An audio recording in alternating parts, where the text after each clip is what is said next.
हत्ती महालाच्या दुरवस्थेविरोधात ठाकरे शिवसेनेची स्वच्छता मोहीम. शाहूकालीन इतिहासाची साक्ष देणारा आणि राधानगरीच्या वैभवशाली वारशाचा महत्त्वाचा भाग असलेला ऐतिहासिक हत्ती महाल आज दुर्लक्षामुळे दुरवस्थेला सामोरा जात आहे.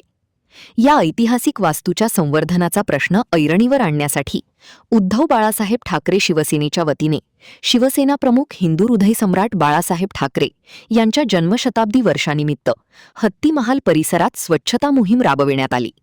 हत्ती महाल परिसरातील वाढलेली झाडाझुडपे, गवत आणि कचरा हटवून परिसर स्वच्छ करण्यात आला.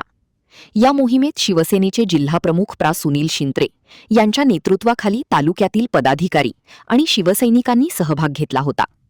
यावेळी कोल्हापूर जिल्ह्याचे संपर्क प्रमुख अरुणभाई दुधवाडकर यांनी हत्ती महालाच्या होत असलेल्या दुरवस्थेबाबत चिंता व्यक्त केली. राधानगरी मतदारसंघाचे आमदार तथा जिल्ह्याचे पालकमंत्री प्रकाश आबिटकर यांनी या ऐतिहासिक वास्तूच्या संवर्धनासाठी तातडीने शासनाचा निधी उपलब्ध करून द्यावा अशी मागणी त्यांनी केली. जिल्हाप्रमुख प्रा. सुनील शिंत्रे यांनी हत्ती महाल हा राधानगरीच्या इतिहासाचा अमूल्य ठेवा असून त्याचे संवर्धन करणे ही काळाची गरज असल्याचे सांगितले. तसेच पुढील पिढीला इतिहासाची ओळख व्हावी आणि हा वारसा टिकून राहावा यासाठी लोकप्रतिनिधी व प्रशासनाने गांभीर्याने लक्ष देणे आवश्यक असल्याचे त्यांनी स्पष्ट केले.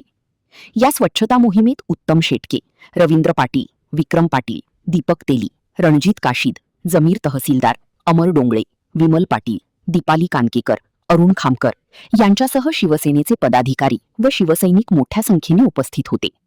महान कार्य न्यूजसाठी विजय बकरे, राधानगरी.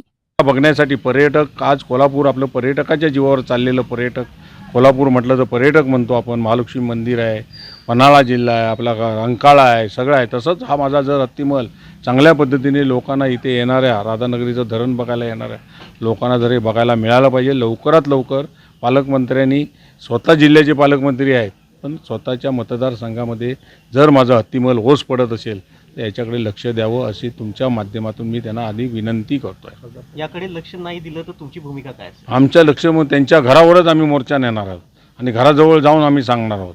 आणि परत आमचे इकडचे खासदार जे छत्रपती शाहू महाराजांचे वंशज आहेत आणि महाराज आहेत त्यांनासुद्धा विनंती करणार आहे, तुम्ही स्वतः पालकमंत्र्यांना भेटा. तुमच्या मतदारसंघामधला ज्या राधानगरी मतदारसंघाने तुम्हाला भरघोस मतदान दिलेलं आहे इकडचं, तर त्याची जाण महाराजांनी ठेवून स्वतः याच्याबद्दल आवाज उठवला पाहिजे आणि पालकमंत्र्यांशी बोलून हे लवकरात लवकर काम करून घेतलं पाहिजे.